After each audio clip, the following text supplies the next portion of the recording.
Abang pernah bilang kalau olahraga itu bisa mengubah darah kita jadi obat untuk melawan kanker. Apakah ada studi yang bisa menguatkan itu atau memang ide dari Bang Felix sendiri? Oh enggak. Itu emang ada beberapa studi yang tunjukin ya gimana olahraga, terutama olahraga yang intens, bisa mengubah metabolic conditionnya kita itu untuk melawan kanker.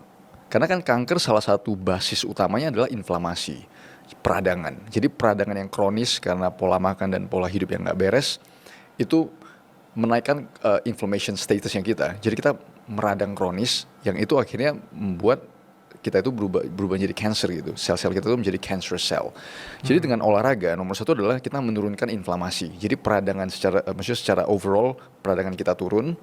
Itu yang pertama. Terus yang kedua ada studi yang menarik sih sebenarnya. Oke. Jadi mereka itu ngelihat pada saat kita itu olahraga kan darah kita tuh mengalir lebih cepat ya.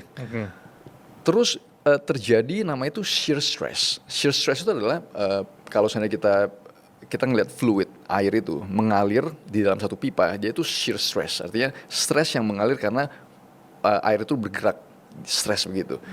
Jadi mereka itu ngelihat ternyata shear stress itu bisa membunuh sel kanker yang lagi traveling untuk metastasis. Jadi gue ngeliat, ih gila ini keren. Itu nomor satu ya. Terus yang kedua adalah pada saat kita olahraga, badan kita itu secara natural tuh keluarin myokines. Jadi banyak semacam bahasa ilmiah itu apa ya? Bahasa awamnya itu adalah zat-zat yang dikeluarin oleh badannya kita yang untuk suppress tumors and cancers. Jadi banyak sih sebenarnya mekanisme-mekanisme gimana olahraga itu bisa ngebuat badan kita itu lebih tahan terhadap cancer.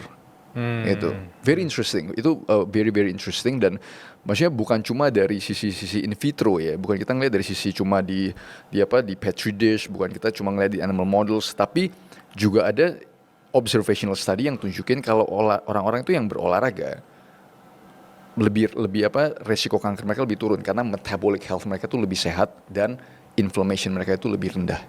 Gitu sih.